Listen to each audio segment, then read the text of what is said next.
ഇന്ന് നമ്മൾ വീഡിയോയിൽ ഡിസ്കസ് ചെയ്യുന്നത് ചോദ്യങ്ങൾ ചോദിക്കുമ്പോൾ ഡു യു ഉപയോഗിച്ചാണോ അതോ ആർ യു ഉപയോഗിച്ചാണോ നിങ്ങൾ ചോദ്യങ്ങൾ ഉണ്ടാക്കാറ്. അപ്പോൾ ഇന്നത്തെ നമ്മുടെ topic do you are U. എവിടെയാണ് നമ്മൾ ഡു യു ഉപയോഗിക്കുന്നത്? നമ്മുടെ ശീലങ്ങളെ പറ്റി ചോദിക്കുമ്പോൾ. അതല്ലാന്നുണ്ടെങ്കിൽ നമ്മൾ മലയാളത്തിൽ ചെയ്യാറുണ്ട്, പറയാറുണ്ട്, നടക്കാറുണ്ട് എന്നീ അർത്ഥങ്ങളൊക്കെ വരുമ്പോഴാണ് നമ്മൾ ഡു യു ഉപയോഗിക്കുന്നത്. അപ്പോൾ ചെയ്യാറുണ്ടോ, മലയാളത്തിൽ ചെയ്യാറുണ്ടോ എന്ന അർത്ഥത്തിൽ ചോദിക്കുമ്പോൾ നമുക്ക് ഡു യു ഉപയോഗിക്കാം. എക്സാമ്പിൾസ് നോക്കാം. നീ ചോക്ലേറ്റ് കഴിക്കാറുണ്ടോ? നീ ചോക്ലേറ്റ് കഴിക്കാറുണ്ടോ? എങ്ങനെ എഴുതാം? ചെയ്യാറുണ്ടോ എന്ന അർത്ഥത്തിൽ നമ്മൾ ഡു യു ആണ് ഉപയോഗിക്കുന്നത് അല്ലേ. അപ്പോൾ കഴിക്കാറുണ്ടോ എന്നുള്ളതിന് നമുക്ക് ഡു യു ഈറ്റ്. കഴിക്കാറുണ്ടോ? Do you eat. ഇനി എന്ത് കഴിക്കാറുണ്ടോ എന്നാണ് ചോദ്യം?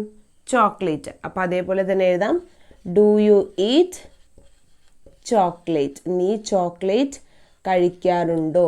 Do you eat chocolate. നീ ടെന്നീസ് കളിക്കാറുണ്ടോ?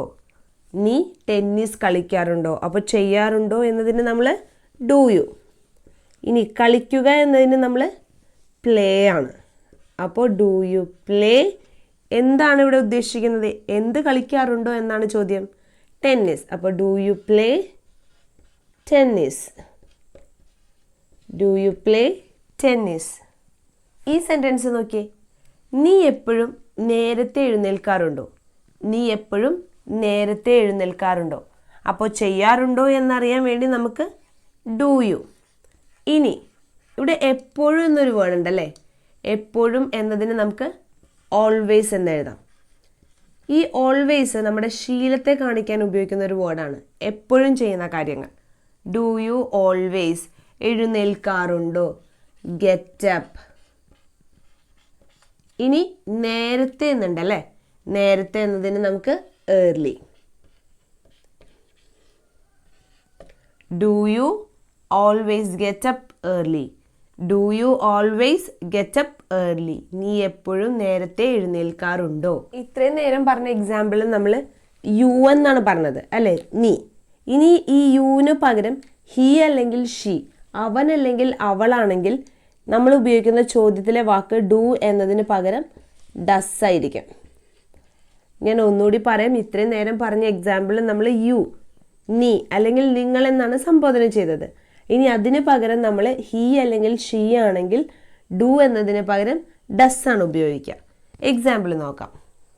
അവൻ ടെന്നീസ് കളിക്കാറുണ്ടോ? അപ്പോൾ ഇവിടെ ചോദ്യത്തിൽ നമ്മൾ അവൻ എന്നാണ്, നീ എന്നല്ല. ഇവിടെ അവൻ എന്നായതുകൊണ്ട് നമ്മൾ ഡു അല്ല ഉപയോഗിക്കുന്നത്, ഡസ് ആണ് ഉപയോഗിക്കുന്നത്. Does he play tennis. ബാക്കി ഒന്നിനും വ്യത്യാസമില്ല. അവൻ എന്നാകുമ്പോൾ നമ്മൾ ഡസ് ഹി പ്ലേ ടെന്നീസ് എന്നായിരിക്കും. നീ എന്നാണ് എങ്കിലും നമ്മൾ ഉപയോഗിക്കുന്നത് ഡു ആണ്. അവൻ അല്ലെങ്കിൽ അവളാവുമ്പോൾ നമ്മൾ ഉപയോഗിക്കുന്നത് ഡസ് ആണ്. Does he play tennis. അവൾ ബുക്സ് വായിക്കാറുണ്ടോ? അവൾ ബുക്സ് വായിക്കാറുണ്ടോ? എങ്ങനെ എഴുതാം? Does she read books. Does she read books. ഇപ്പം നമ്മൾ പഠിച്ചത് ഡു യു എന്നതിൽ തുടങ്ങുന്ന ചോദ്യങ്ങളെ കുറിച്ചാണ്. അടുത്തത് നമ്മൾ പഠിക്കുന്നത് ആർ യു. ആർ യു നമ്മൾ ഉപയോഗിക്കുന്നത് നീ ആണോ, നീ ഡോക്ടറാണോ, നീ ടീച്ചറാണോ എന്ന രീതിയിൽ നീ ആണോ എന്ന ചോദ്യമായിട്ടാണ് നമ്മൾ ആർ യു ഉപയോഗിക്കുന്നത്. എക്സാമ്പിൾസ് നോക്കാം. നീ ഒരു ടീച്ചറാണോ? നീ ഒരു ടീച്ചറാണോ? അപ്പോൾ നീ ആണോ എന്ന അർത്ഥത്തിൽ നമുക്ക് എന്തുപയോഗിക്കാം? Are you. Are you. ഇനി ഒരു ടീച്ചറാണോ? Are you a teacher? Are you a teacher? നീ ഒരു ടീച്ചറാണോ? Are you a teacher? ഇനി ഈ ചോദ്യത്തിൽ ടീച്ചർ എന്നതിന് പകരം ഇപ്പോൾ ഡോക്ടർ എന്നാണോ, പെയിൻറ്റർ എന്നാണോ, ഡ്രൈവർ എന്നാണോ എന്നൊക്കെ ആണെങ്കിൽ നമ്മൾ ആർ യു എ പെയിൻറ്റർ അല്ലെങ്കിൽ ആർ യു എ ഡ്രൈവർ? നീ ഒരു ഡ്രൈവർ ആണോ? നീ ഒരു ഡോക്ടർ ആണോ എന്ന് എങ്ങനെ ചോദിക്കും? R you A doctor? അപ്പോൾ സെയിം രീതി തന്നെയാണ് ഇവിടെ ആ പ്രൊഫഷൻ മാറ്റി കൊടുത്താൽ മാത്രം മതി. R you a teacher? അടുത്ത ചോദ്യം, നീ ഇപ്പോൾ ഹാപ്പിയാണോ? നീ ഇപ്പോൾ ഹാപ്പിയാണോ എങ്ങനെ ചോദിക്കാം? ആണോ എന്നതിന് നമുക്ക് ആർ യു. ഹാപ്പി ഓൾറെഡി ഉണ്ടല്ലേ. ആർ യു ഹാപ്പി ഇപ്പോൾ? Now. Are you happy now? നീ ഇപ്പോൾ ഹാപ്പിയാണോ? Are you happy now? നീ ഒരു നല്ല സ്റ്റുഡൻ്റ് ആണോ? നീ ഒരു നല്ല സ്റ്റുഡൻ്റ് ആണോ എങ്ങനെ ചോദിക്കാം? നീ ആണോ എന്ന് ചോദിക്കുന്നത് ഇനി എളുപ്പമാണല്ലേ. R you. ഇനി ഒരു നല്ല സ്റ്റുഡൻ്റ് ആണോ? R you A good student? R you A good student? നീ ഒരു നല്ല സ്റ്റുഡൻ്റ് ആണോ? R you A good student? ഇപ്പം നമ്മൾ പഠിച്ചത് നീ ആണോ എന്ന അർത്ഥത്തിൽ ആർ യു ഉപയോഗിക്കാം എന്നതിനെ കുറിച്ചാണ്. ഇനി ഈ ആർ യു എന്നതിന് ശേഷം നമ്മൾ ഒരു verb plus I N G, ഒരു ഐ എൻ ജി ഫോം വെർബിൻ്റെ ചേർത്തിട്ടുണ്ടെങ്കിൽ നമ്മൾ പറയുന്ന കാര്യം ചെയ്യുകയാണോ എന്നർത്ഥമായി മാറി. ഞാൻ ഒന്നുകൂടി പറയാം. ആർ യു എന്നതിന് ശേഷം ഒരു ഐ എൻ ജി ഫോം ചേർത്തിട്ടുണ്ടെങ്കിൽ ആ പറയുന്ന കാര്യം ചെയ്യുകയാണോ എന്നർത്ഥത്തിലാണ് ചോദ്യം ചോദിക്കുന്നത്. എക്സാമ്പിൾ നോക്കാം. നീ ക്രിക്കറ്റ് കളിക്കുകയാണോ? സെൻറ്റൻസ് നോക്കിയേ. നീ ക്രിക്കറ്റ് കളിക്കുകയാണോ?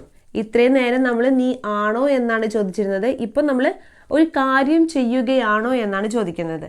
അപ്പോൾ നമുക്ക് എങ്ങനെ എഴുതാം? ആദ്യം എഴുതുന്നതിൽ മാറ്റമില്ല, ആർ യു എന്ന് തന്നെ. അതിനുശേഷം നമ്മൾ പറഞ്ഞത് ഐ എൻ ജി ഫോം ആണ് അല്ലേ. കളിക്കുകയാണോ? കളിക്കുക എന്നതിന് നമ്മൾ പ്ലേ ആണ്. അപ്പോൾ അതിൻ്റെ ഐ എൻ ജി പ്ലേയിങ്. ഇനി എന്ത് കളിക്കുകയാണോ എന്ന്? ക്രിക്കറ്റ്. അപ്പോൾ are you playing cricket? Are you playing cricket? നീ ക്രിക്കറ്റ് കളിക്കുകയാണോ? നിങ്ങൾ എന്തെങ്കിലും കഴിക്കുകയാണോ? നിങ്ങൾ എന്തെങ്കിലും കഴിക്കുകയാണോ എങ്ങനെ എഴുതാം? Are U. കഴിക്കുക എന്നതിന് ഈറ്റ് ആണ്, ഐ എൻ ജി ഈറ്റിംഗ്. എന്ത് കഴിക്കണമെന്ന് എടുത്ത് പറഞ്ഞിട്ടില്ല. അപ്പം നമുക്ക് ചോദിക്കാം, ആർ യു ഈറ്റിംഗ് എനിത്തിങ്? നിങ്ങൾ എന്തെങ്കിലും കഴിക്കുകയാണോ? Are you eating anything? നിങ്ങൾ ടി വി കാണുകയാണോ? നിങ്ങൾ ടി വി കാണുകയാണോ എങ്ങനെ എഴുതാം? Are you watching T V? Are you watching T V? നിങ്ങൾ ടി വി കാണുകയാണോ? Are you watching T V? ഇതിന് പകരം നിങ്ങൾ ബുക്ക് വായിക്കുകയാണോ? Are you reading book? Are you reading book? നീ അവരോട് സംസാരിക്കുകയാണോ? നീ അവരോട് സംസാരിക്കുകയാണോ എങ്ങനെ എഴുതാം? Are you talking to them? അവരോട്. Are you talking to them? നീ അവരോട് സംസാരിക്കുകയാണോ? അപ്പോൾ ആർ യുന് ശേഷം നമ്മളൊരു ഐ എൻ ജി ഫോം ചേർക്കുമ്പോൾ ആ കാര്യം ചെയ്യുകയാണോ എന്നർത്ഥത്തിലാണ് അത് വന്നത്. അപ്പോൾ ഇന്നത്തെ നമ്മുടെ video do you, are U എന്നിവ ഉപയോഗിച്ചിട്ട് ഏതർത്ഥത്തിലാണ്, ഏത് സിറ്റുവേഷനിലാണ് ചോദ്യങ്ങൾ ചോദിക്കുക എന്നതിനെക്കുറിച്ചാണ്. പറഞ്ഞ കാര്യങ്ങൾ മനസ്സിലായെന്ന് വിചാരിക്കുന്നു. Thank you.